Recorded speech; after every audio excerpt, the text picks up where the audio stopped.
Today is Friday, October 4th, 2019. Coming up on Roland Martin Unfiltered, a complaint has been filed against Texas Judge Tammy Kemp for the hug she gave Amber Guyger after she was sentenced to 10 years in prison for the death of Botham Jean. We'll give you the details.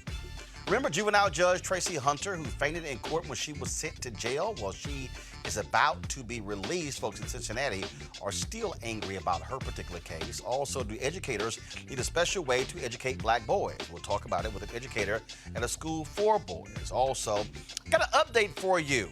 In the Maryland HBCU case, seems the black lieutenant governor of Maryland none too happy with me after I called out his boss, Governor Larry Hogan, last night at the Capital Region National Minority Supply Development Council when it comes to funding of those HBCUs. He even told me, I didn't know what the hell I was talking about, saying, have you read the judge's ruling? Yes, I have it right here. I shall unpack it for you.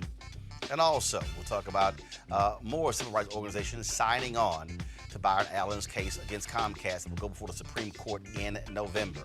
Comedian Alycia Cooper is here with her take on the new events of the day. And finally, remember the great Diahann Carroll, who passed away today at the age of 84. It's time to bring the funk on Roland Martin Unfiltered. Let's go. He's got it. Whatever the miss, he's on it. Whatever it is, he's got the scoop, the fact, the find. And when it breaks, he's right on time. And it's rolling. Best believe he's knowing. Putting it down from sports to news to politics. With entertainment just for kicks, he's rolling. It's on go, roll, y'all. It's Roland Martin, yeah. Rolling with Roland now. He's funky, he's fresh, he's real, the best, you know he's Roland Martin now.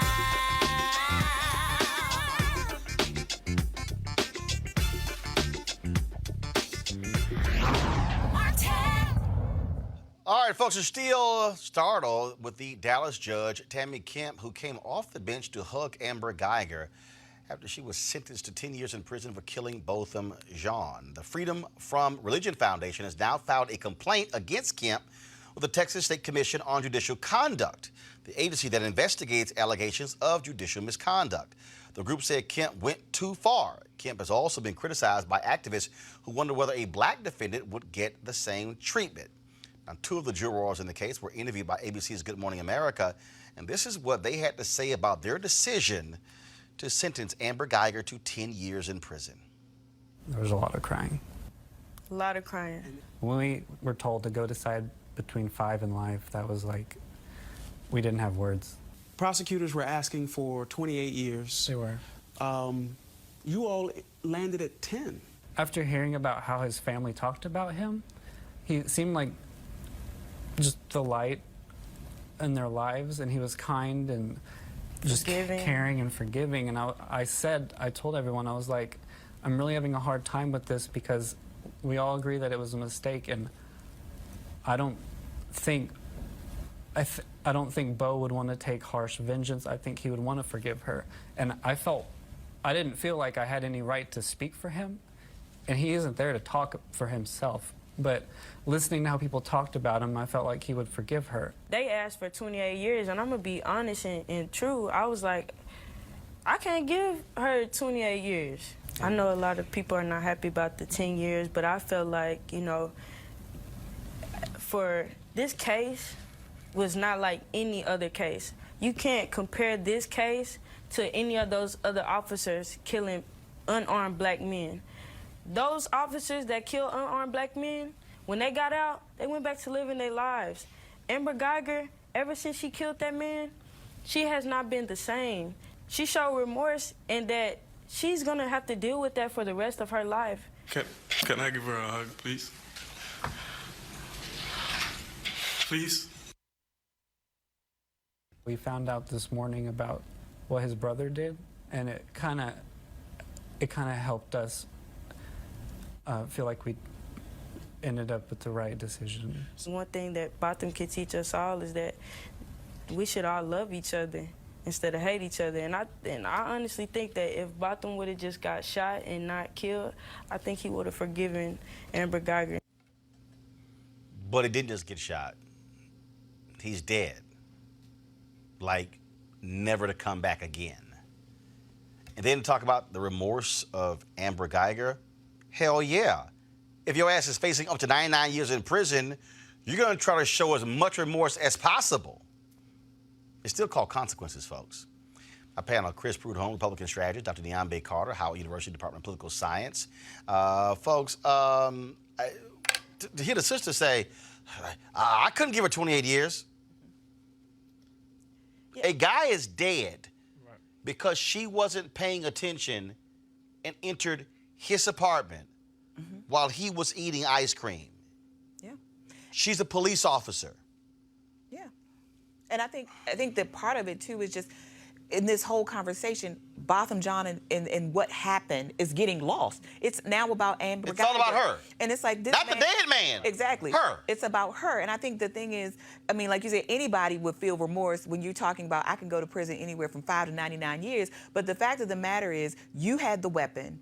You were the responsible party. That gentleman didn't do anything, right, other than be in his own home, and you killed him. And the idea that, well, she's sorry, I want them to keep that same energy for every other person that comes in that courtroom under similar circumstances, charged with murder, saying they're sorry and they feel bad. Because there are plenty of people who feel sorry and feel bad and are not getting 10 years for the murder of another human being.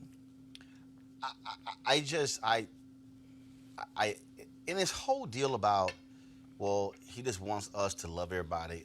Let me be real clear. As a Christian, I can love you while you're sitting your behind in jail. Right. I mean, I can have compassion for you, but there's a consequence. She took a life. And this idea of forgiveness without any kind of act of contrition, nothing to atone, it's just, I'm sorry, and then we forgive you. I feel like that's a really bastardized version of what forgiveness is. I mean, it's an action, and it takes time. And I'm not saying that this family doesn't feel that already. They can do whatever they want. But the way that this has been turned into, well, see, this is what Botham would want. We don't actually know what he would want. Right. He's dead. Now, his family may know best, of course, because they're the ones who are really dealing with this in ways that the rest of us are not. But I think the thing that's really insulting is that it cheapens forgiveness. It's just a thing that you just give people freely. Hey, maybe that's what some people feel, but holding that up as the model for what folks are supposed to do, and I think more importantly, what black people are supposed to do. You can slap us, you can punch us, you can kill us, you can beat us, and we're just supposed to say, we're sorry. I mean, we saw this with Charleston, and I think about this with Eric Garner's widow, when she said she didn't want his damn forgiveness, right? He could go to hell with that forgiveness because her husband was dead. And people said, oh, that was so horrible. She wasn't gracious. But anger and rage are also legitimate emotions that black people are not allowed to feel. I mean, can we go through that and some of that too on the way to that forgiveness? Well, in regards to what the juror said, it was actually kind of frustrating to me because she was almost placing Amber as the victim and not both. Right. And it's very, very disappointing. I think it's, especially in this day and age that we're in society, I think it sets a standard and a tone to kind of how things are. And the fact that he was, as his mom obviously expressed outrage, differently than the brother, but I mean, he was, like she said, he was sitting there innocently in his own domain, his sanctuary, eating ice cream, relaxed, not a threat to her at all. Even when she walked in, he wasn't a threat to her. Even if it was not his place. The reality is that he was not a threat, just sitting there eating ice cream, doing what he was doing. And the fact that all the blame has been, well, she's been placed as kind of as a victim, I think it's a real problem in society. I think people look at the number 10, but the reality is that she probably will be doing 4 or 5 years and she'll be out. Right. If not sooner, you never know. I just think that, again, when we discussed this now for 2 days, there is this expectation that black folks are to forgive. And I made the point. It's been 18 years since 9/11. White folks have not forgiven anybody.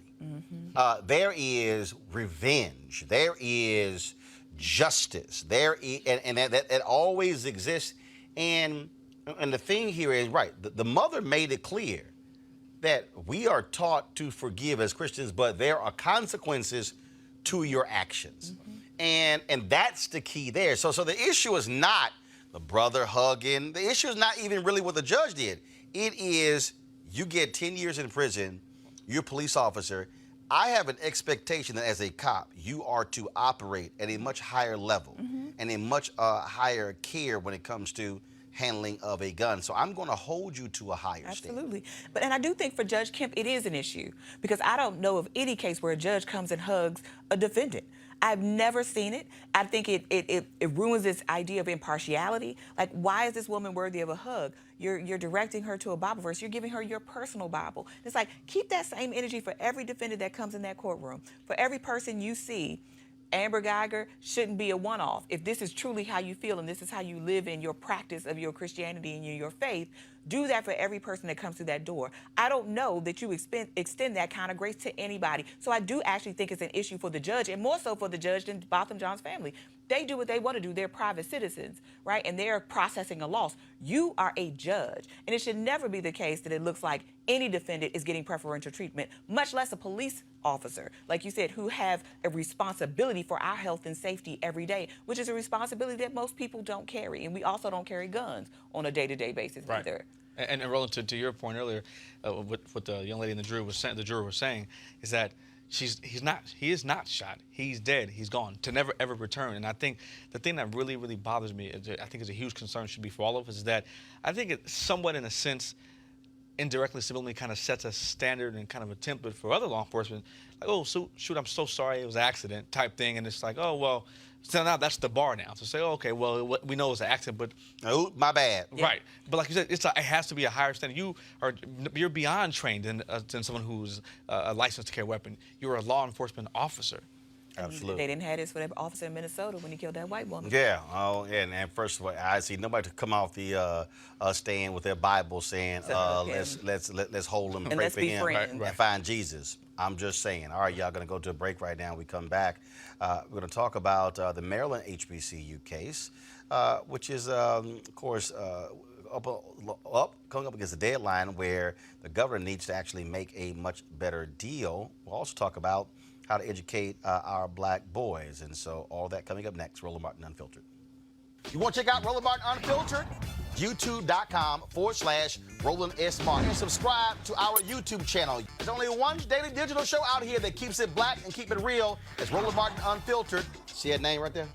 Roland Martin Unfiltered. Like, share, and subscribe to our YouTube channel. That's YouTube.com/Roland S. Martin. And don't forget to turn on your notifications so when we go live, you'll know it. All right, folks, you've heard me talk a lot about marijuanastock.org. Why? Because I want to keep you informed of investment opportunities that make sense.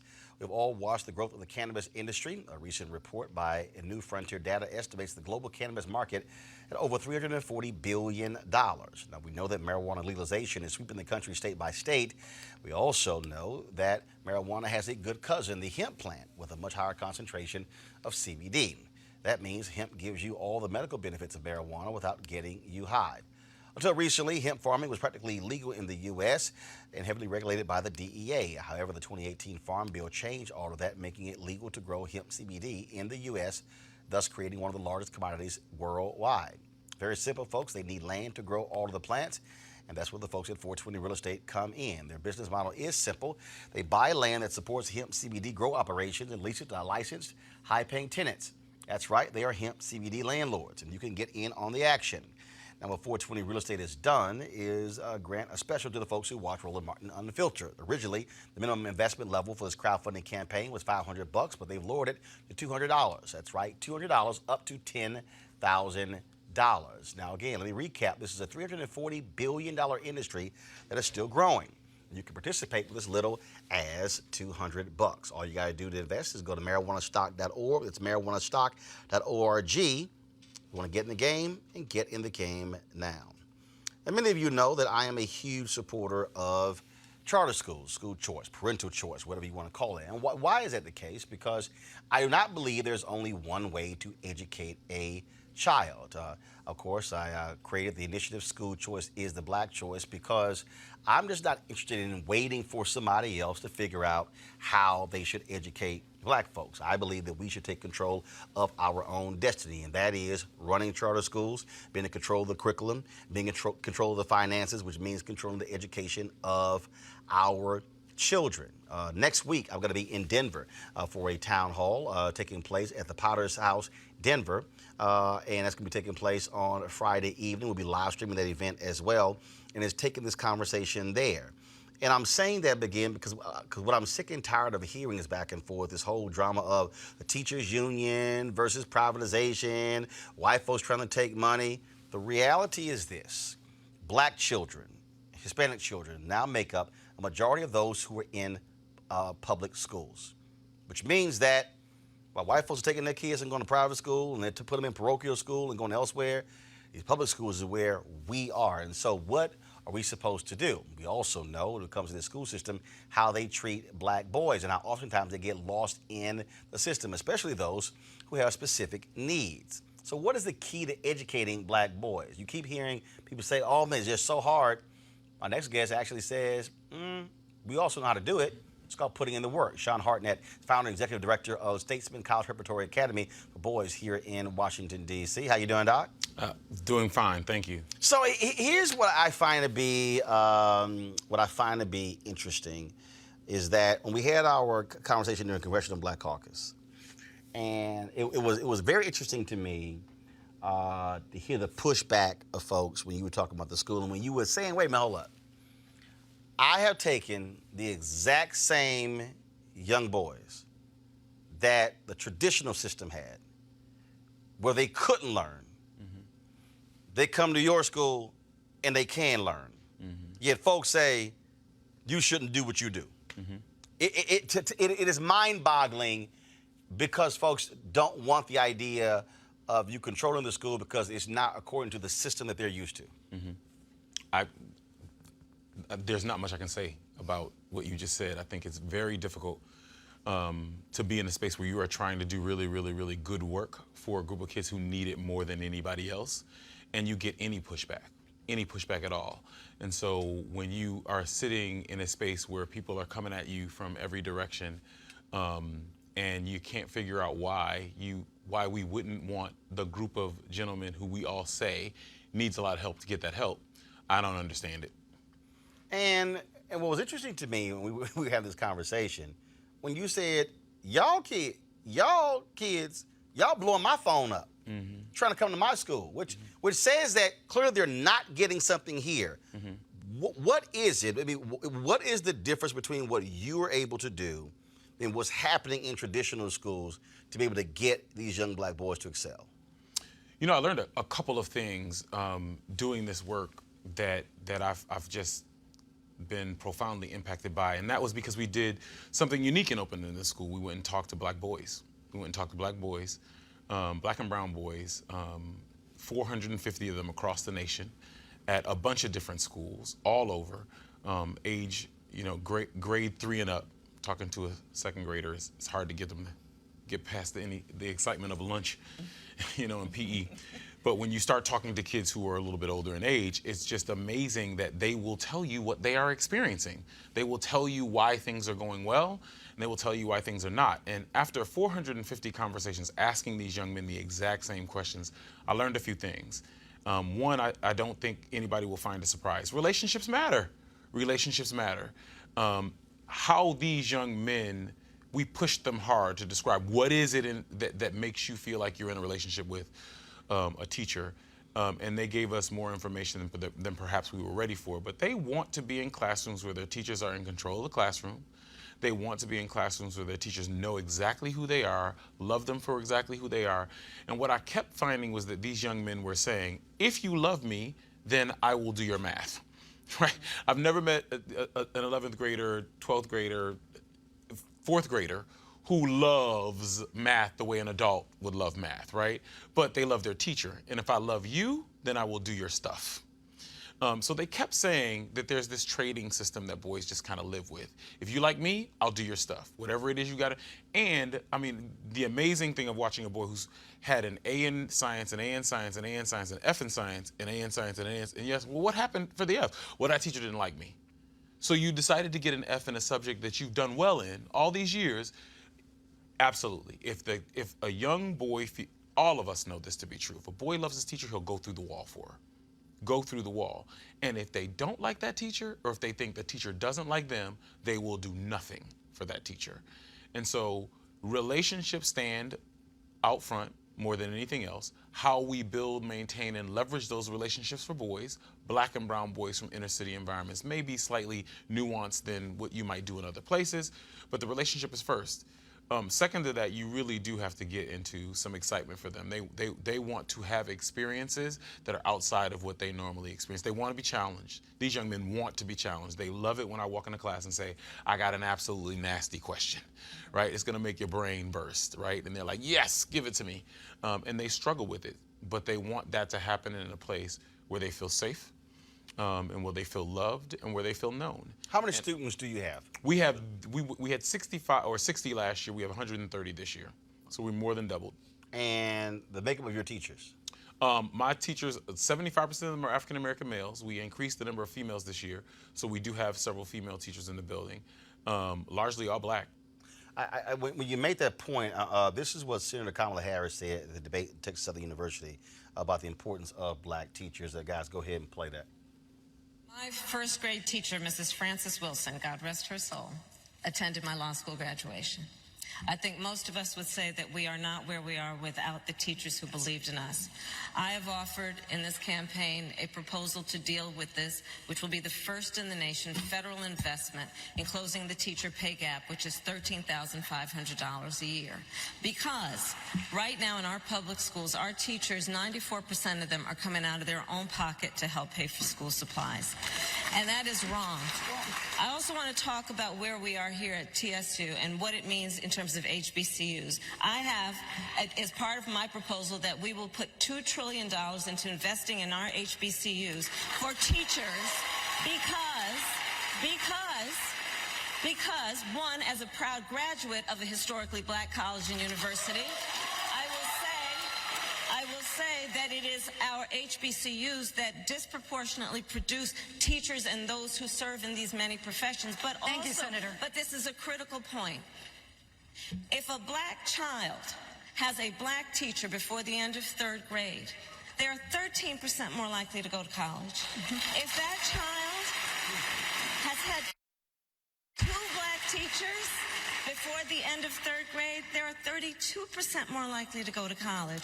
So when we talk about investing in our public education system, it is at the source of so much. When we fix it, that will fix so many other things. We must invest in the potential of our children. And I strongly believe you can judge a society based on how it treats its children, and we are failing on that.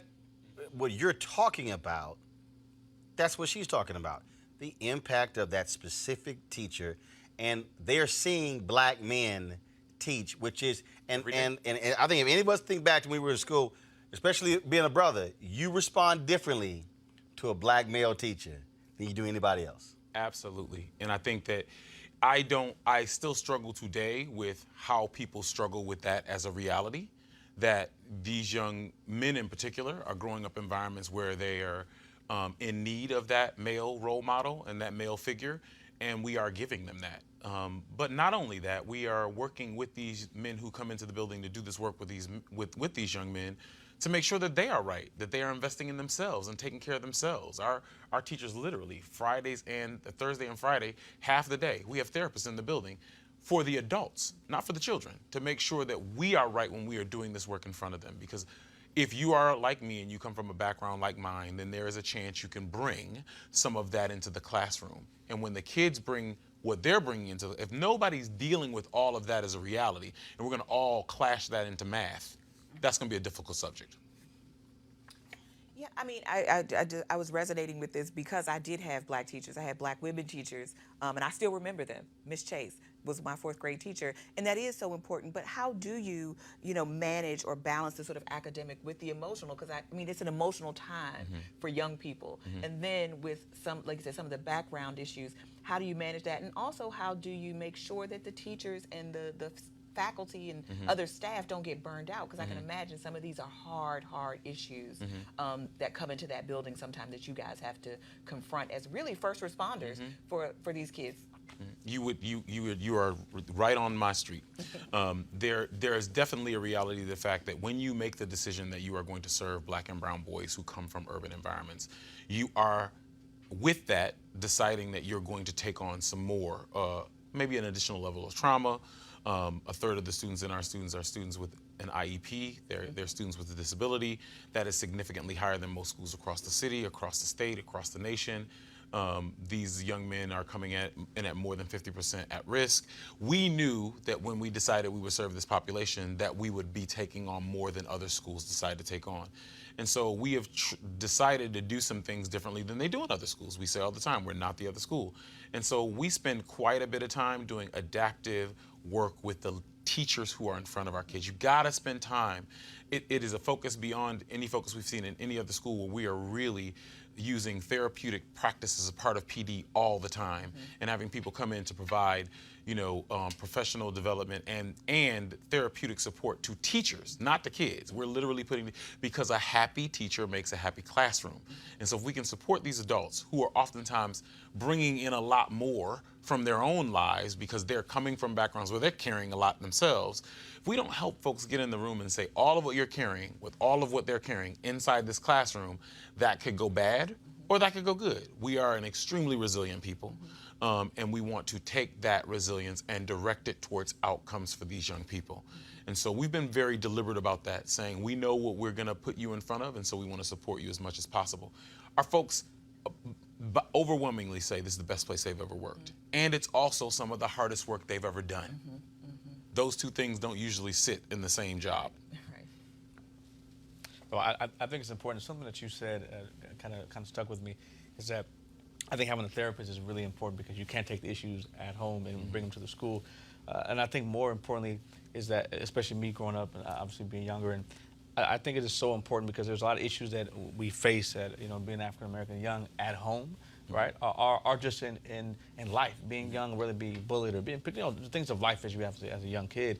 And I think being able to have a black male teacher that can empathize and that can understand everything from your situation at home to maybe you have a father that's home, with issues at the house, whatever the case may be, they're able to understand. I think they can appreciate that and empathize more than having a white male or white female teacher. But the other issue you have is that by being charter school, you make those decisions. Absolutely. And that's the difference. And see, we can sit here and dance around it, but the reality is you are the one. As a leader of the school, you're saying, based upon my study, my curriculum, all the things I've gone through, I know what's best. And so that's why I keep trying to explain to people where I say, look, if there's a traditional school that's working, I'm down with it. Cool. But if it's not working, I ain't down with it. There's a charter school that's not working, I'm like, get rid of it. But you have the flexibility to craft a curriculum, a workforce, and those things that go along with it. And that's the difference between having school or parental choice than being forced to only have one system. And I think it's so important that you highlight the power of autonomy and flexibility. If one of my teachers came to me with some crazy idea the other day about something he wanted to do, I was at the store, got it, and brought the stuff into the building. He was playing with it the next day. Now hold up. Now here's the people I need people to understand. People don't understand this. When we did my show, we did Roland Martin Unfiltered from, actually it was my TV One show, from my high school in Houston, Jack Hayes High School. First, we could not live stream using one system because in the district, you could only use this one unit to stream out. The unit cost $5,000. The streaming box that we had is $499.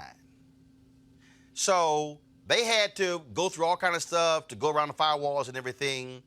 But the reality is they have vendors where if you want something, you got to order from this vendor, and it's actually a massive markup, and you're going, wait a minute, why is this TV $1,800 when I can get one for $499 at Walmart? Absolutely. And so you see costs go up. Absolutely. All those skyrocket. Absolutely. And that's the difference. You would have had to wait maybe 4 to 6 weeks. Who knows? Or longer. Or no. To go through this acquisition process. Or very simply, it's not a part of the curriculum that we purchased. It's not a part of the curriculum that we are promulgating as a district. And so, no, you can't do that. The next day, he was playing with it, trying to figure out whether or not he could make this work, what he would need to do to it in order to get the kids excited about it. It was a blast, right? And so that level of flexibility and autonomy, and let's not forget, I am sitting over a $3.8 million budget this year, making decisions about who gets contracts and who doesn't, right? Working within the community, finding people within the community to do this work, spreading some of that. Schools, there's money in this. There's tons of money in this, and I'm making decisions that are supporting. I've hired 2 parents who now work in the building, right? Who put their kids in the school, fell so in love with the school they applied for every job until they got one, right? And so that's the kind of impact. When we talk about a community school, we're in a community, bringing people from the community in. We're also employing people in the community. We're working contracts. We have a floor that needs to be replaced. Crazy set of circumstances around how they were going to get it done. And I'm like, can I just call somebody? We called 3 people. They're like, oh yeah, we can do that. I can work female-owned businesses, black-owned businesses to bring them in to do, to make some of this money as well. And I think that that's a significant part of why it's important that we be a part of the leadership of these schools as well. That's what I keep laying out. But most importantly, those black boys are now learning where before they're getting something they were failing. They're getting something they weren't getting before.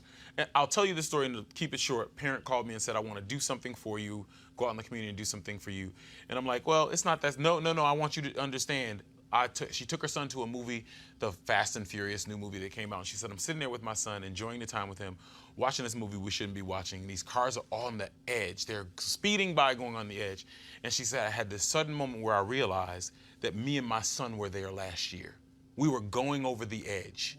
We were on the edge, speeding real fast, and then Statesman dropped into our lives. And now I'm at a movie enjoying time with my son. And I want to thank you for that.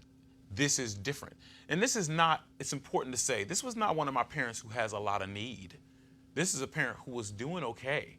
But you went through a divorce, son going all kinds of crazy because dad is now out of the home. You're trying to figure out how you do it, balance work and manage a family, and you need help.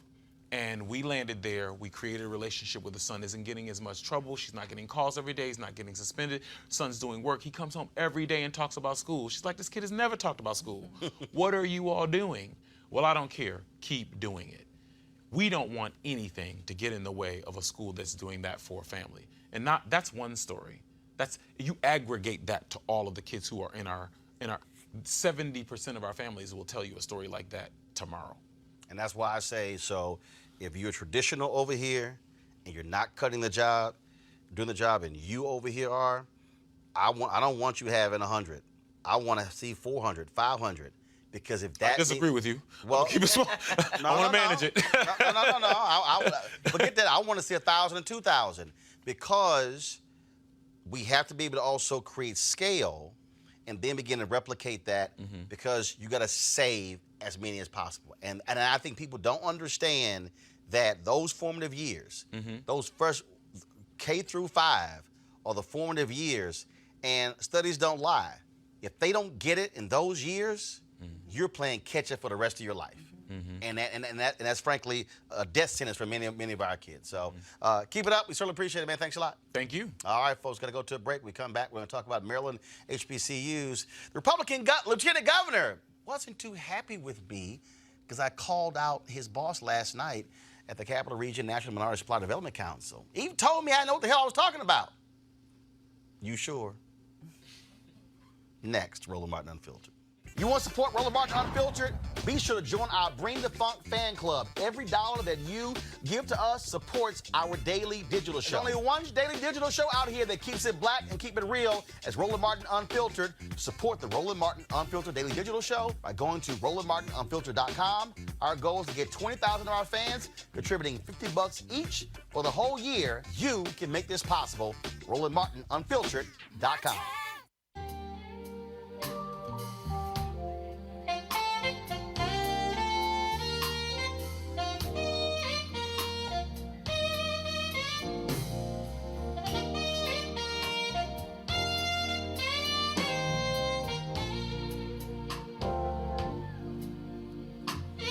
All right, fam, November 7th through the 11th, the Luxe Jazz Experience is going to be phenomenal, folks, taking place in Cabo, November 7th through the 11th, of course, at the Day Club Los Cabos. It's going to be an amazing time. You're talking about, of course, golf and spa and wellness and, of course, unbelievable concerts. The second annual Luxe Jazz Experience will feature folks such as Mark Curry, Joel Albright, Alex Boudillon, Raul Madon, Incognito, Pieces of a Dream, Kirk Whalum, Average White Band, Donnie McClurkin, Shalea, Roy Ayers, and Ronnie Laws and Ernest Quarles. For Tom Brown as well. Folks, it's going to be amazing. So if you want packages, go to lifeluxjazz.com, LIFELUXEJZZ.com, or if you want to watch a live stream, that's right. They have a live stream there, folks. It's very simple. You go to gfntv.com, gfntv.com. The live stream pass will cost you $10.99. And so they're selling those packages between now through October 30th. And so if you can't make it there, but you want to experience everything there, you can do so with this pass. I'll be broadcasting Roland Martin Unfiltered that Thursday and Friday from the Life Luxe Jazz Experience. But again, if you want to experience it, all you got to do is get your live streaming pass, folks, which will cover all 3 days of all the concerts taking place there. $10.99. So go to gfntv.com, gfntv.com. Looking forward to it. All right, folks. So we started this week off talking with Kristen Clark, the Lawyers Committee for Civil Rights Under Law. She's the president and executive director about the HBCU lawsuit that has been going on now for 13 years in Maryland. Governor Larry Hogan has proposed a $200 million settlement. That would be $200 million over 10 years to the 4 HBCUs in Maryland. That's, of course, Morgan State, Bowie State, Coppin State, University of Maryland, Eastern Shore. Now, the Baltimore Sun called that offer, frankly, a disgrace. They blasted it. The Legislative Black Caucus in Maryland also disagrees vehemently with that as well. They say that simply is not enough. So last night, of course, we've been talking about it all week. I had Kristen on Tom Joyner Morning Show. We've been discussing on this show as well. And so last night, of course, we broadcast from the Capital Region National Minority Supply Development Council, okay? Or the Capital Region Minority Supply Development Council. They had their Leaders and Legends Gala, presented the award to Marilyn Mosby last night. And yet, before I spoke, I mentioned from the podium the situation in Maryland, and I called on the people. And we're talking about, folks, the top 100 MBEs in this region who were there last night, more than 1,000 people. And I called on them to demand that Governor Larry Hogan do more. Now, the HBCUs, what they have said is they will accept $577 million. During the trial, an expert said that because of what Maryland did, the number really is around $2.3 billion. Others said it's about $1 billion. So the school said, you know what, settle this lawsuit, we'll accept $577 million. Hogan, in turn, offered $200 million. First of all, he initially offered $100 million. Then he goes up to $200 million. And then he sends a letter to the Black Caucus saying, with a red line saying, final offer. Well, he's been criticized all week for that. So we were at the event last night, as I said. And so one of the folks who also got honored was the Lieutenant Governor of Maryland, that is Boyd Rutherford. So this is quite interesting, y'all. So he goes up, he gets honored, and I'm in the green room. This is a photo of him. So I'm in the green room, and he comes through the area. I walk out, shake my hand. He goes, you really don't know what you're talking about on this Maryland case. I said, oh, really? I don't. I said, I've only been covering this case for the last 8 years.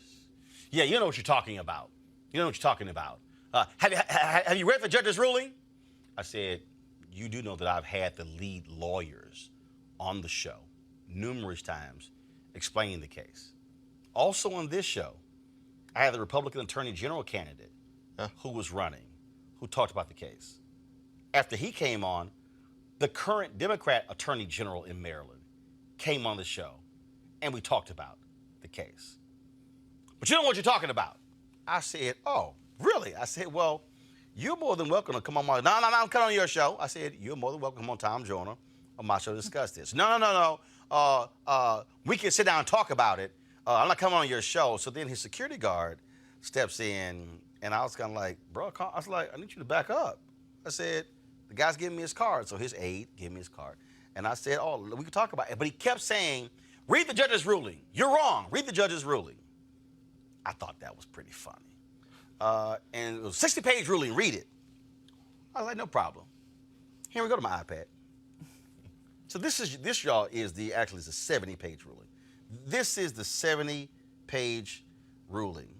The Coalition for Equity and Excellence in Maryland Higher Education versus Maryland Higher Education Commission. It lays out everything, the introduction, the procedural history, proposed remedy, all of these things in here. Now, here's what you need to understand about this decision, and that is the judge ruled in this case that Maryland did not have an unfair system as to how they funded HBCUs. What the judge did rule, go back to my iPad, is that it says, yet current policies and practices traceable to the de jure system in the form of unnecessary program duplication having segregative effects at the HBIs persist. What the judge ruled is that the duplication programs have actually hurt the HBCUs. Now, Lieutenant Governor Rutherford acted as if I didn't know any of this. So he tells me I need to read it. What he has to understand is, and see, this is what Maryland has done. This is the game they play. And it's not just been under Republicans. Same thing happened when Governor Martin O'Malley was there, okay, when the lawsuit originally started.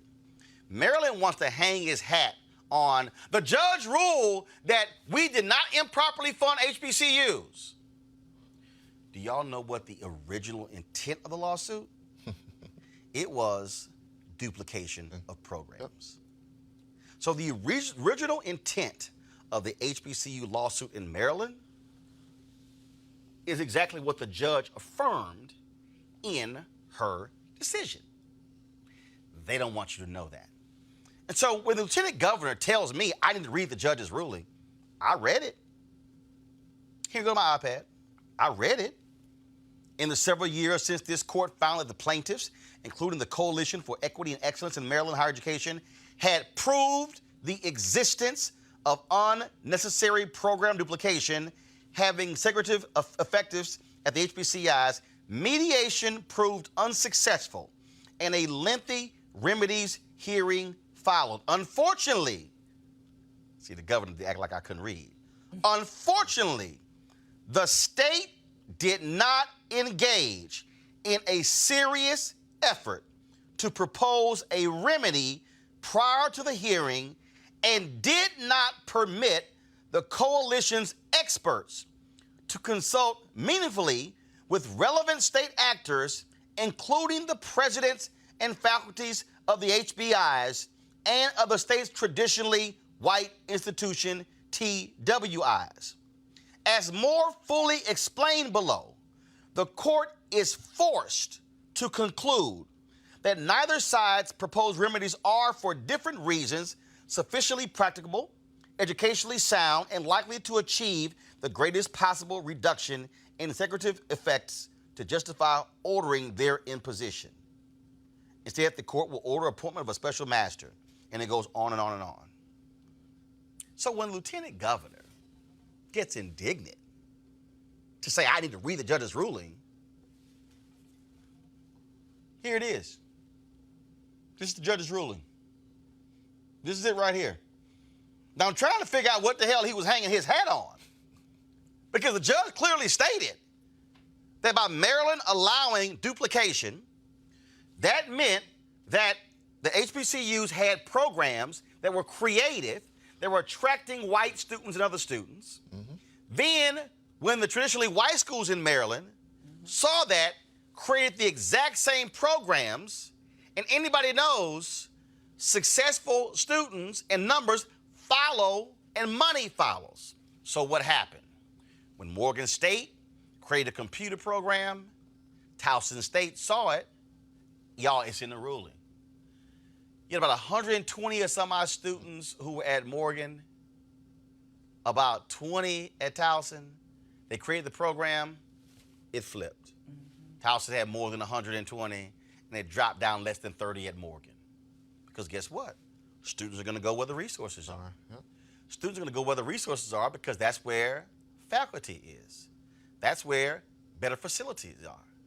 And so what the HBCUs are saying, Lieutenant Governor Rutherford, Governor Larry Hogan, is that in order for us to create these programs, you got to get rid of duplication, and we need additional funding to be able to build these programs up.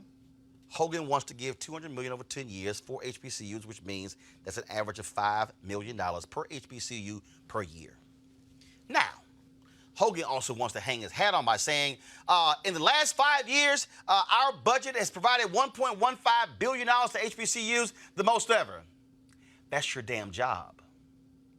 You don't get a pat on the back because you do what you're supposed to do. The problem is the state doesn't want to settle.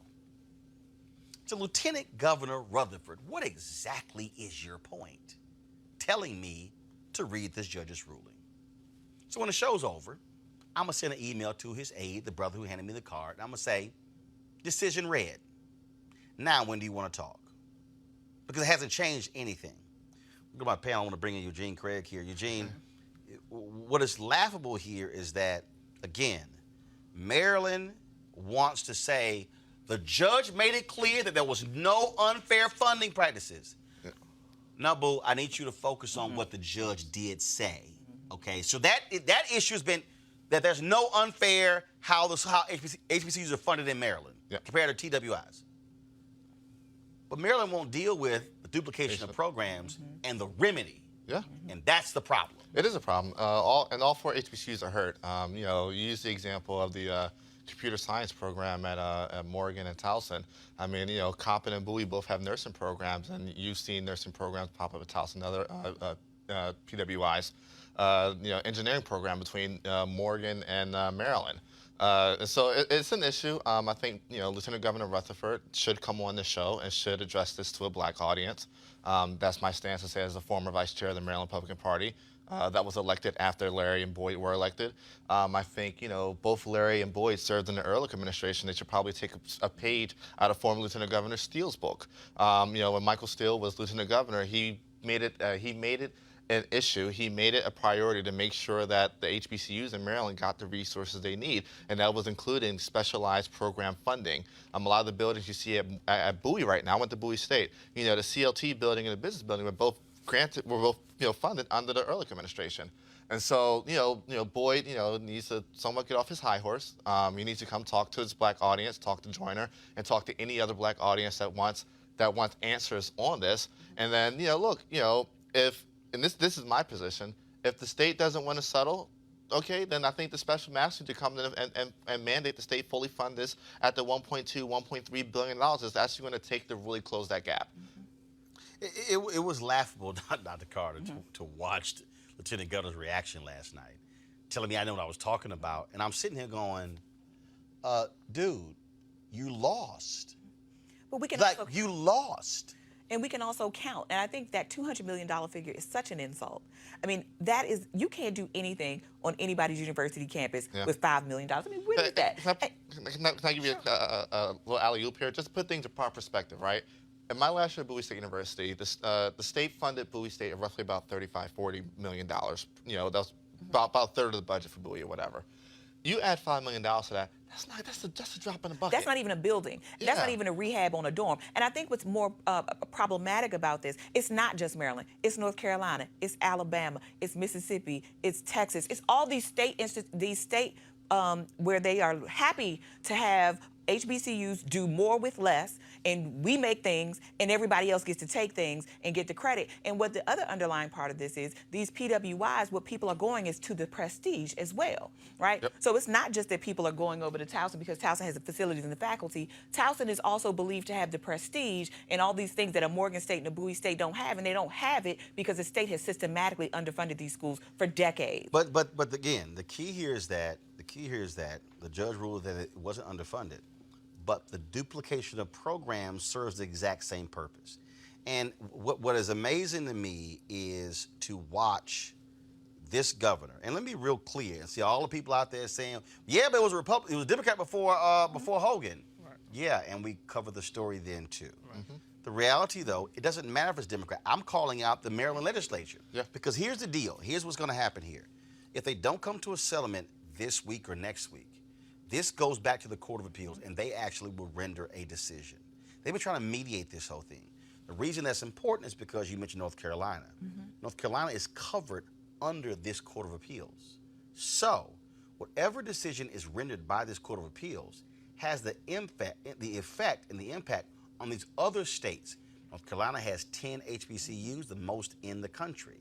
And so this ruling has a potential impact on those universities. And that's what people don't quite understand. And so your thoughts on this? So back to what you said in regards to the ruling, the quote unquote, the state, correct me if I'm saying it wrong, but properly, but the state failed to support, right, to get the support to the program. So I think No. The state supported it. What happened was the state allowed the predominantly white institutions to create the same program that was created first. See, this is the difference. The HBCUs came up, innovated, created these programs that began to attract students. White schools like, essentially they pulled a Elvis Presley. Yeah.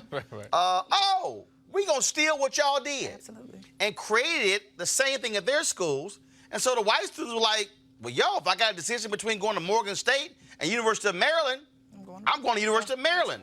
Because when you talk about the Maryland Higher Education Coordinating Board statements in Texas, you want people going to schools based upon the majors. Yes. And so what the judge said is that Maryland allowed this segregation to go on because they threw so much money into the programs at the predominantly white institutions.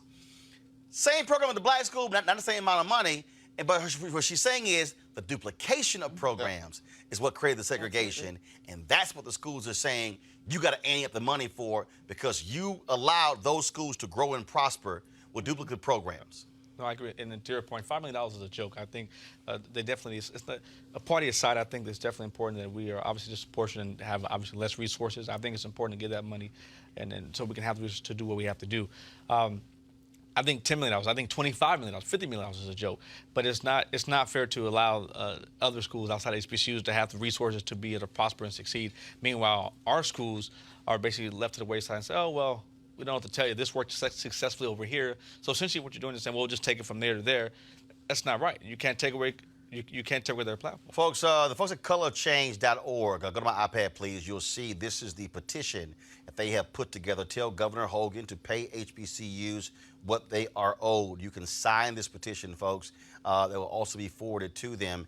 In addition, what we want you to do is to also pick that phone up and during working hours on Monday, we want you to call and let the governor know that you want to see a real settlement take place. The number is 410-96, right there on the screen, right here, 410-974-3901, 410-974-3901.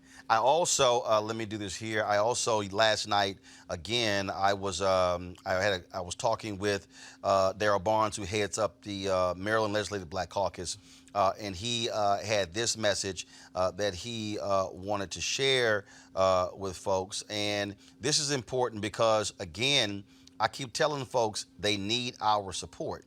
I've been pushing the Divine Nine, NAACP, Urban League, and Reverend Sharp's National Action Network because there should be a mass rally.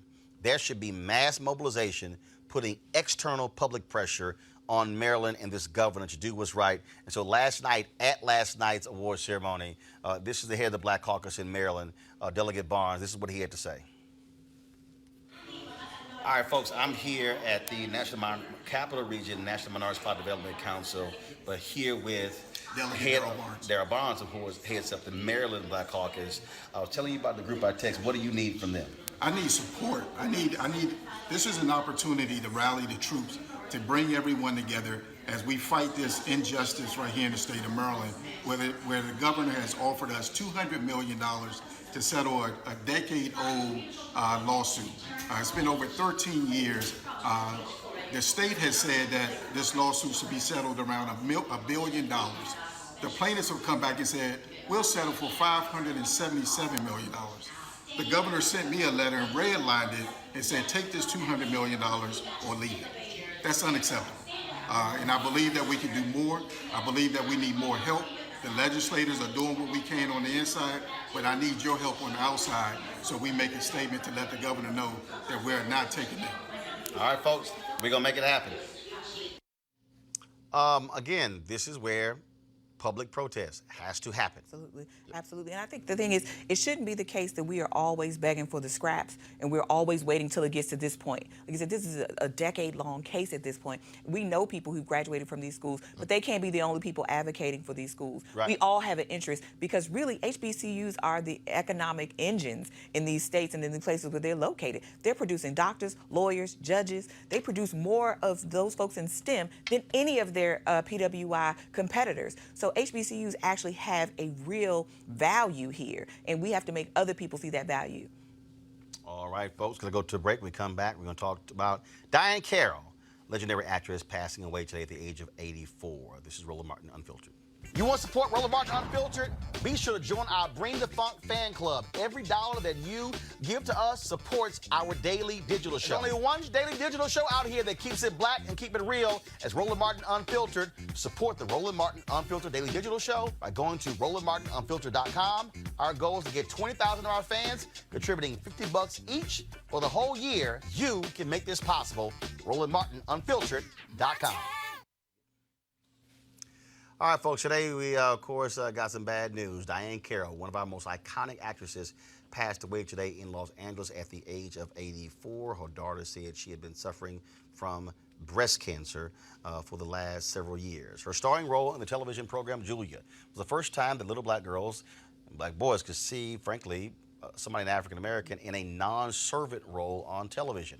Younger TV fans remember her best as the conniving Dominique Devereaux on the nighttime soap Dynasty in the mid-1980s. But in 1962, she became the first African-American woman to win a Tony for her performance on Broadway in No Strings. Here is her acceptance speech. The winners are Anna Maria Alberghetti of Carnival and Diahann Carroll of No Strings.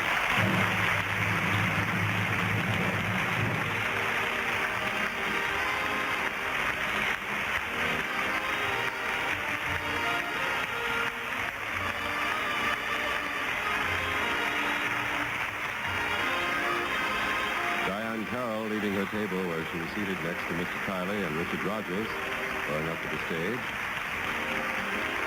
This award for her appearance in No Strings.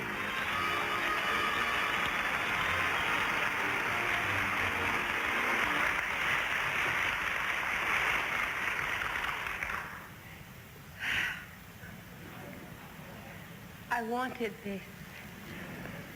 I'm like Abe Burrows. I really wanted this. If you think I'm not going to talk about Richard Rogers, you're crazy. I've wanted to be on Broadway for 7.5 years. And he put me there.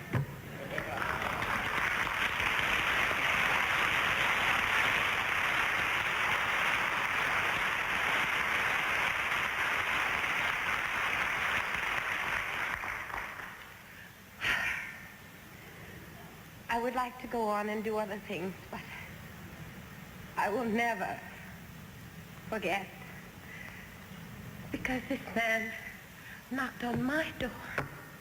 He called me. And I love him. And thank you very much. Tributes have poured in all day. Taraji P. Henson tweeted this: R.I.P. Diahann Carroll, thank you for paving the way. It was an honor to know you, Queen. Your legacy will live on through us all. Viola Davis, my greatest blessing is that I had the honor to connect with you on a personal level. You shared your humor, your mess, your mistakes, your talent. You were authentic. As a woman and actress of color, that will be your legacy. Ava DuVernay tweeted, Diahann Carroll walked this earth for 84 years and broke ground with every footstep. An icon, one of the all-time greats, she blazed trails through dense forests and elegantly left diamonds along the path for the rest of us to follow. Extraordinary life. Thank you, Miss Carroll. And this from Debbie Allen. Diahann Carroll, you taught us so much. We are stronger, more beautiful, and risk takers because of you. We will forever sing your praises and speak your name. Love, love, love, Debbie. course, Diahann Carroll has lived an amazing life that her family and friends can be proud of, and so certainly, job well done, Diahann Carroll. I want to go to our panel real quick here. Robert Townsend cast her in the movie The Five Heartbeats, and we had reached out to him and was not aware at all of her passing, and was shocked by it. She battled breast cancer. Last I saw her was when she was actually at the MLK Memorial in 2011. She was part of the program there as well. And the thing about that I can say, if you ever obviously watched her or met her, she operated with a certain air. And when you approached Diahann Carroll, you approached her like you're supposed to approach a grown woman. That's how she carried herself, Dr. Carter. Well, I mean, she's absolutely elegant and probably one of the most beautiful women we've ever seen. And I really loved her as Marion Gilbert. That was my Diahann Carroll. I remember her on Dynasty, but it was Marion Gilbert. And I think one of the things that gets lost is how funny she was. I mean, she was incredibly funny, had great comedic timing. And I just wish we would have gotten that Patti LaBelle, Diahann Carroll spinoff from Different World, because I think that would have actually been a real bonus. Well, yeah, those of us who watched A Different World certainly remember all of that, her playing Whitley's mother on that show as well. It's amazing. Well, I'll jump in. The thing is this, I think we can attribute this era that we're living in right now of black girl magic, of black women, really, really coming into their stride in the arts and media to Diahann Carroll, to the walls that she, took a sledgehammer through. And I think, it's incumbent upon us to make sure that her legacy doesn't die. A lot of people also remember Claudine, the role she played there as well, but the other thing is that she also played a pivotal role during the Black Freedom Movement. And the thing people forget is that some African Americans were saying, why wasn't Sidney Poitier doing what Harry Belafonte and Dick Gregory was doing? Dr. King said, look, we need y'all doing what you do. And what people don't realize is, although Diahann Carroll was not in Selma, she was not in Birmingham, she was hosting a number of fundraisers at her apartment in New York City. So while folks were marching, you had to have somebody who was raising the money that was bailing folks out of jail, and that was huge in terms of her role in the civil rights movement. Right.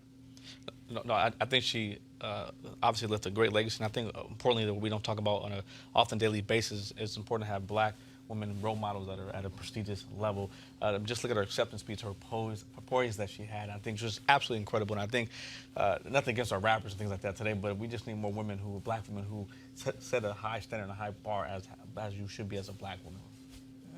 Again, Diahann Carroll passes away at the age of 84. Next week, we'll continue to remember her and share more remembrances from Black Hollywood. Got to go to a break. We come back.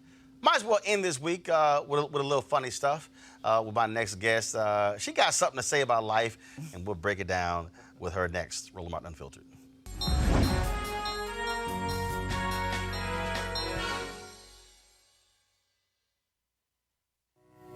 The people that I talk to, a lot of them are scared. Losing your eyesight can be a very scary experience.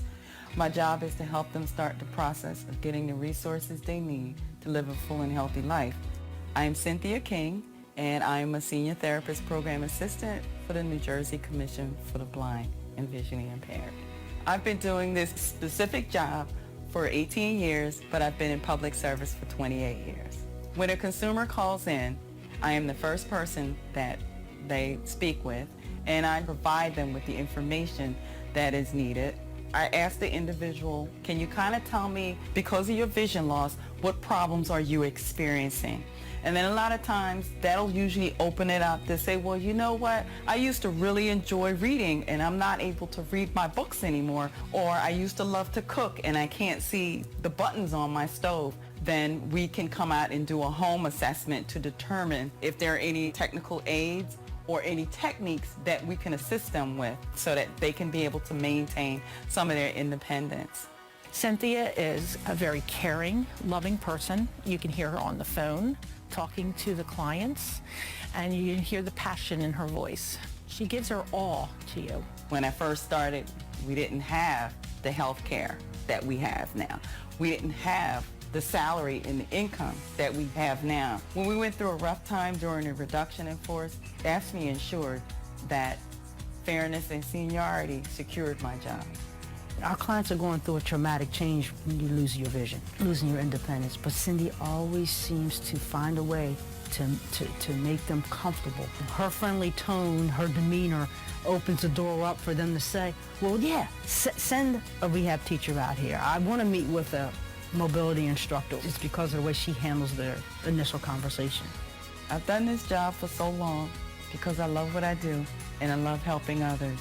This job has been so rewarding for me on every aspect in my life, and the joy of knowing that I have helped someone to continue on their journey.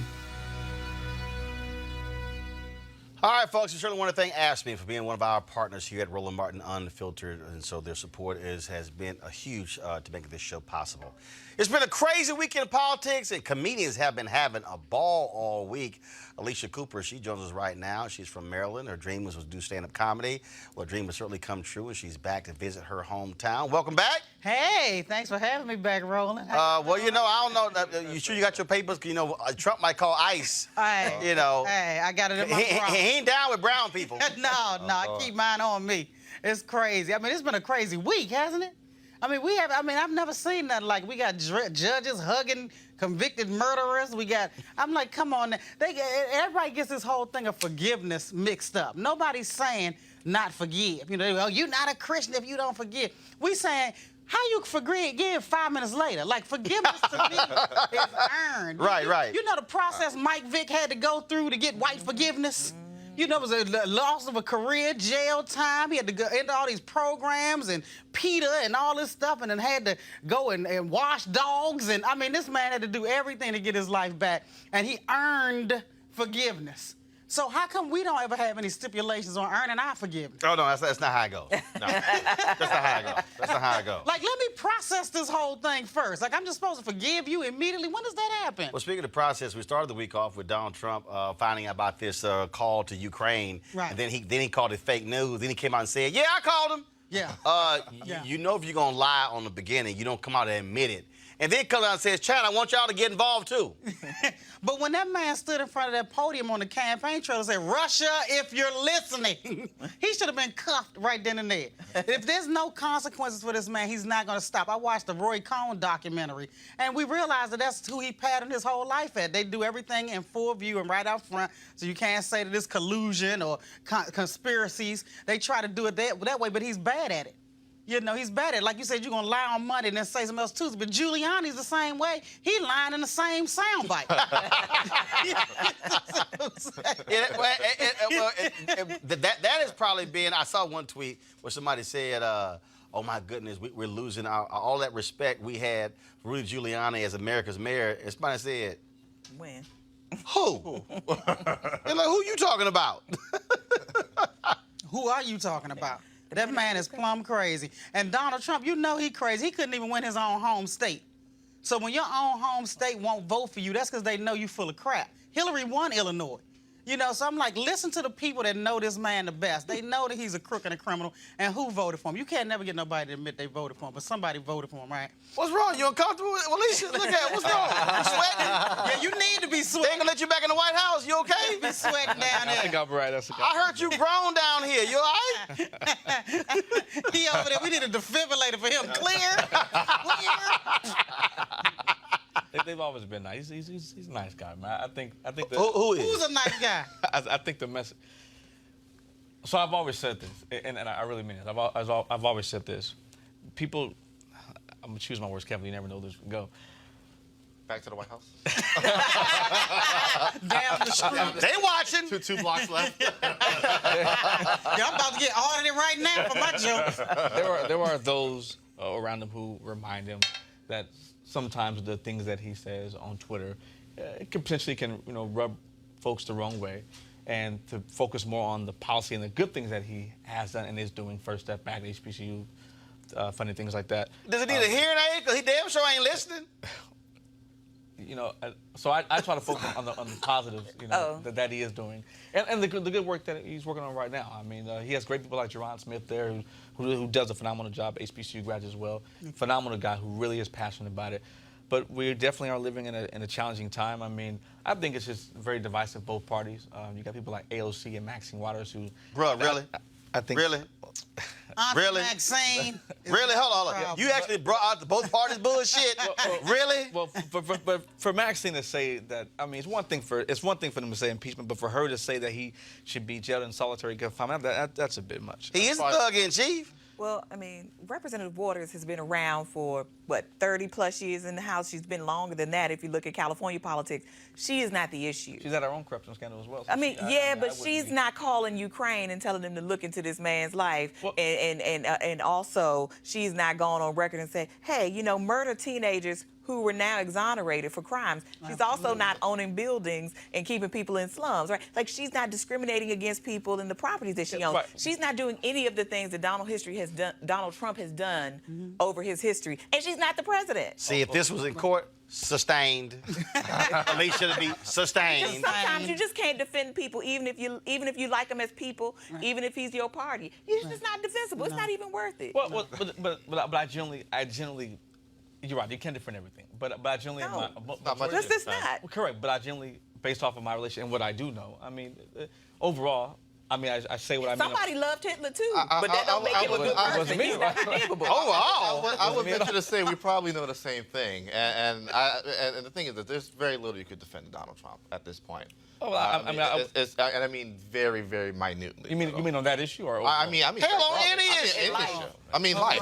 Very broadly. This is a whole other. We running out of time. This is a whole. we're not. This is a whole other conversation. We got time for that. Hold on. Let me help you out. This is my shit. Okay, all right.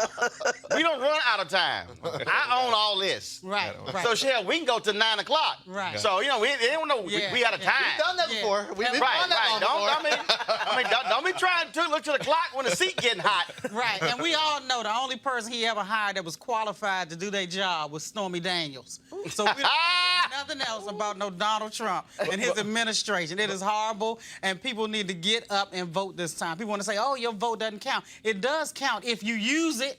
But when we focus on a more policy, right? This man, all throughout the whole campaign trail, he didn't have one policy. What policy did he have during the campaign? But let's talk about hate them. But let's talk about. But let's talk about what he. The ironic part. There's a ironic part. The ironic part. This is why they're actually having a summit right now at the White House on black issues. Why we're talking at this very moment. So say what? Who's the black people there? Who? With Candace them? Who's that? Boy, bye. No, Boy, bye. She's gone. I would say this. Yeah, there was actually, it pains me to say this, but probably a few times there was some kind of actually policy discussions when Omarosa was there. All right, we need to get her back. No, we don't. Let that woman be. She finally got her soul back a little bit, I think she finally got it back. But no, really, but even like the first step back, I think... The thing with the first step back is that you have folk like Rand Paul, you have folk like Cedric Richmond, you have folk like Maxine Waters that were working on that well before Donald Trump entered the scene. Just because he put his signature on it doesn't mean he gets to clean the... I mean, Jerron... I give Jerron 100% credit on that. When he was back on the Hill before he joined the White House, he was one of the architects of that deal, among other deals. He was a generation opportunity before he came to the White House, right? And I worked with him personally on the criminal justice reform. I mean, but look, the reality is that he definitely is doing all he can do. He is doing a substantial amount of... But the thing is this, I'm doing one more point, but the thing is this, right? Jerron's a brother. That's a big brother to me, all right? But if we're gonna, and I think one day Roland probably should facilitate this conversation. We're gonna have a real conversation about the Trump White House. Right. There needs to be a conversation why there are no black senior staffers in the Trump White House. Right. Well, first of all, and I'm with you on that. But first of all, you have to get people that want to be there. You do. And I can rattle off. Let me tell you something. I can rattle off a list of probably 50 people right now that would. Alycia, here's what I think is funny. Here's what I think is real funny here. Okay. This is sort of like to be a black conservative and try to defend Trump. It's sort of like that dude who don't see his kid all year, ain't bought no gift, ain't paid child support, but he come in with a damn Hot Wheel and then say, you ain't gonna give me a hug? You can't do one damn thing and then somehow go, show me some love. Hell no! Exactly. You nailed it. That is the administration. But y'all got a hard job. Every time you start talking, this man get parked. He got to listen to more. This is a stressful situation for you. So let me ask you a question. We talk about this all the time, different people. Honestly, I want to ask you an honest question. Look, he was getting ready to go for the water. what would it take? Yeah, this is a different type of audience. Let me tell you, Fox is doing. We have a lot of fun. But anyways, so what would it take? Fox will challenge you. That's another story. They won't challenge you. That's why they don't call me. Oh hell no, Fox ain't gonna call me. They call everybody who come on my show but me. Oh, they got my number and the email. They like, nah, we ain't calling that Negro. They say, him different. Him different. You said, what would it take? Yeah, no, seriously. Like, so if you were in front of President Trump right now, and he said, look, I understand your frustration, but frustrations aside, what would it take at this point? What would you like to see happen? If he literally actually said, give me 5 things or whatever, one thing that you I'll like give you to one. Resign. Boom. Quit. Oh, man. Okay, well, one thing I would like him to be more of a unifier. It's too much division coming from 16. Next. Okay, go number 2. That ain't gonna happen. Okay, that's not gonna happen. Number 2, I would need them to stop making excuses for stuff like, for instance, minimum wage. They want to say, oh, minimum wage will bankrupt people. Skip that one. He ain't gonna do that. Minimum wage on a sliding scale. What's number 3? He ain't gonna do that. Number 3, I need him to put some more African Americans in positions of power. He ain't gonna do that. What's number 4? Staff position. What's number 4? Number 4. He did appoint. I don't have her name correct, but he did appoint the first black female general. I can't think of. You might know. Attorney General? No, general. General military. First of all, the president doesn't appoint generals. Generals actually earn their way up, and then they're actually recommended for the next level by the Pentagon. And then the president, in a ceremonial way, signs off. But he don't appoint the general. Well, I shouldn't say appoint. The point is he helped. He pinned the ribbon. Well, she had a long career by the time she'd have made it to general, so she just happened to be the guy in the chair. You might want to skip that one. Come up with something new. 4th thing. Yeah, what's your 4th or 5th thing? Why he thinking of something new? Man, I mean, it's just nothing that we could do that would help the situation he's going to agree to. You know, I want to abolish the Electoral College. He's not going to agree to that because it benefits him. So there's so many things that won't get passed. You know, I mean, everything is stacked in his favor. He's stacking the Supreme Court. He's stacking. But I gotta ask you. Hold on. Hold on. He's so ignorant. Is it hard for a comedian to get jokes, or is this just like? Oh, it's easy. It's easy to get jokes. But look at SNL. The stuff writes itself. Yeah. You know, no, it's very easy to do jokes in this climate on Donald Trump. It's actually a little too easy. You think he'll be reelected in 2020? Hell no. Hell no. In a scary way? In a scary way? I think so. No, he ain't gonna get reelected. In a scary way. Let me tell you, unless people that did not vote get up off their behinds this time. Let me tell you something. He ain't gonna get elected. We are not electing a man who's the same color as your tie twice. It ain't gonna happen. Ain't gonna happen. If people don't get up off their butts and vote, we're in trouble. I don't think the Democrats have anybody. I will say this. I think the Democrats have 23, 24 candidates that could just put their name on the ballot and defeat Donald Trump. Right. Never again will you see Donald Trump or another Republican win Michigan by 16,000 votes, win Pennsylvania by 40,000 votes, or Wisconsin by 20,000 votes. And Democrats this year are ABT. Those margins you will never see. It ain't gonna happen. You can put a squirrel up. Ain't gonna happen. And honestly, if the Republicans care about their own party, they should do everything they can to defeat this man. I mean, look, the soul of their party is on the line. We cannot have a serious discussion about black people and Donald Trump until 2 things happen: until there are actual black senior staffers, not named Ben Carson, or that actually have access, power, and resources. 1, and 2. Did you actually say what's wrong with Carson? And two. Is he awake? And 2, if the Trump campaign is serious about engaging black voters, if they're raising $125 million in coordination with the RNC quarter in, quarter out, and I know for a fact that the convention's already fully funded and all their programs are fully funded, there's no excuse that there isn't ample black and Hispanic staff. There's no excuse that there isn't ample resources for black and Hispanic field staff. Yeah. And there's no excuse that there isn't ample resources for black vendors to do business under with this the RNC man's and the administration, the campaign. clock has been rolled back on black progress. You know, there's fewer black cabinet members in the last few decades now. I mean, he's taking a page out of the Nixon book, right? We give it up on blacks. Ain't no way. So we're just going to move on, right? Yes. And he's not the only one, in fairness. But I do think this man is a grifter. This man is a thief. He does not care about being a Republican in so much as better making take it a sip of that elected. water. So I He just wants don't it. even know why Republicans want him. Right. I get you want to win, but doubling down on this man is horrifying to me. But think about how funny it is how we used to complain about McCain and Romney possibly winning. I mean, we we take complain either about one of Bush, them right and now. I'm saying Bush looks amazing Look, right Bush now. looks great right now. Liz, I got to ask you the last question here. There's no group that hates Republicans more than black women. I'm talking about With good it ain't, reason. Ain't even close. Black women That's just true. and, no. The Republicans told me that. I was in a meeting with Rice Previous and the sister Tara Wall was like, "Don't know black women don't like us at all." Oh, no. Why? No, because black women have a ability to see through BS. We cut straight through it. I remember I had a boss. I was when I was in college. I was working at NIH in the evenings, and my boss said, I was like 20 years old. She said, "You black people have a very good sense of BS. You guys don't. You see straight through everything." And at the time, I was too young to realize what she was saying. But then years later, I was like, she is exactly right. We have this sixth sense. We can smell it a mile away. We can see it. We know it. We don't have time for BS because we already have too much responsibility as it is that we can't afford to have the wrong person get a certain And job. not to mention that their policies disproportionately hurt us, right? When you talk Disproportionately about hurt us. access to abortion, access to birth control, a fair minimum wage, a living wage, child care provisions, environment, right? We're still you're talking about black women. So yes, we got real beef with Republicans. And I actually think there could be some space in there, but there will be no space to have a conversation about black people and Republicans as long as this man is the face of your party and you all continue to double down on his lying, sleazy, filthy, inhumane policy. This man is regularly and routinely in violation of international human rights laws. Not to say he's the only one, but talk about that border. Ain't gonna happen, Chris. Talk about Chris. Ain't gonna happen. Yeah, Chris, you ain't can't gonna convince happen. me. I'm one of those black women. Chris, ain't gonna happen. 24. Chris, it ain't gonna happen. So here's my question. And the funny thing is, black women are conservative.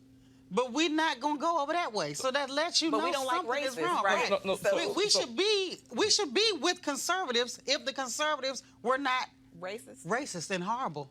If Republicans, we I should can't be say an easy conservative. group for you We to will get. see y'all in 2024. So here's my question. So let's say he's reelected, right? 2020. So and actually a buddy of mine, Michael, we talked about this numerous times. So really, how do we, as a culture, come together and say, okay, look, let's say he's reelected, right? Okay, great. So now you have 8 years. So how do we say, listen, it is what it is. Those that are frustrated, whatever, don't like him, whatever. How do you say, okay, look, now we have 4 more years? Okay, first of all, we can't just sit back and say, first of all, you ain't got 4 more years. Okay, so this is now October 2019. Well, I'm talking about 2020 once he wins the re-election. No, he ain't gonna win. So I mean, so you might want to focus on you got 13 months. Yeah. So you might want to focus on that. You ain't gonna get 4 more years. Get ready for another. But I want to GOP see the race. antics. No. You ain't getting 4 more years. But Roland, no, there's when a you lose, massive. I want to see the antics. It's gonna be hard to get him out of there. Oh no, absolutely. But no, there's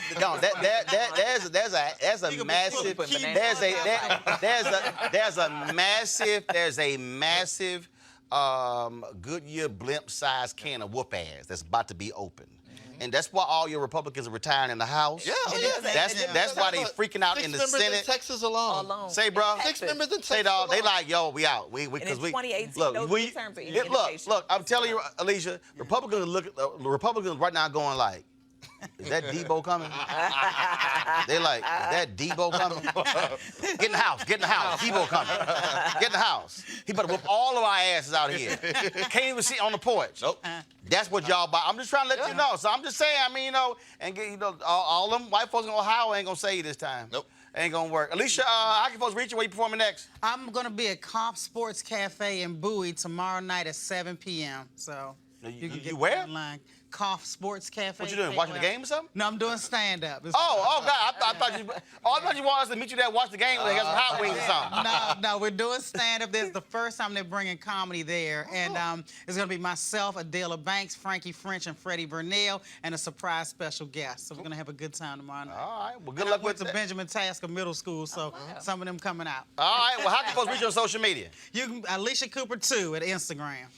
All right, that's it, folks. We got to go. First of all, fantastic week. Don't forget, folks, first of all, tomorrow I'm going to be in Baltimore. I have to give a speech tomorrow, civil rights taking place tomorrow. You know what that also means. I'm not going to be in Atlanta for the opening of Tyler Perry's studio. Don't worry about that. I'll be there on Sunday. Don't worry about it. I'll be there on Sunday. And so, again, Civil Rights Gala tomorrow night in Baltimore. I'll be giving the keynote speech there. Trump probably going to come up. And, again, I'll be at Tyler Perry's opening with studios this weekend. They have the gospel event, gospel brunch taking place on Sunday, so I'll be there. Looking forward to that. Folks, don't forget, if you want to support what we do, look, we the blackest show out here. And again, hey, Barely Lieutenant Governor Rutherford, come on hang out with the brothers and the sisters. We can have an HBCU conversation right here. More than welcome. More than welcome to have a conversation. Trust me. It ain't gonna be that bad. Okay, folks, support Roland Martin Unfiltered. Join our Bring the Funk fan club. Every dollar you give goes to support this show. You can give via Square, Register, PayPal, also, of course, Cash App. All of that, go to RolandMartinUnfiltered.com. Every week we end, of course, showing you all of the people who actually donors to our club. If you see your name, just send us an email. If you don't see your name, but you've already paid, you know we're gonna check to see if you paid. Send us an email and we'll actually add you to it. Don't forget, you also get discounts by joining our Bring the Funk fan club for products that are on RolandSMartin.com. All right, y'all, I got to go. Chris got to drink some more water because it's rough being a Trump-loving black Republican. Holla!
want to support Roland Martin Unfiltered?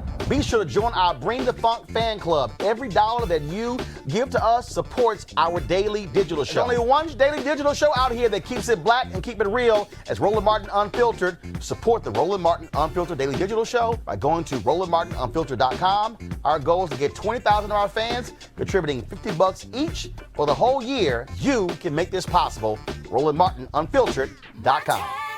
Hey fam, want to check out Roland Martin Unfiltered? The blackest show on all of digital, cable, and broadcast. Check out our audio podcast. There's only one daily digital show out here that keeps it black and keep it real as Roland Martin Unfiltered. Press play. You want to check out Roland Martin Unfiltered? YouTube.com/Roland S. Martin. And subscribe to our YouTube channel. There's only one daily digital show out here that keeps it black and keep it real. It's Roland Martin Unfiltered. See that name right there? Roland Martin Unfiltered. Like, share, and subscribe to our YouTube channel. That's YouTube.com/Roland S. Martin. And don't forget to turn on your notifications so when we go live, you'll know it.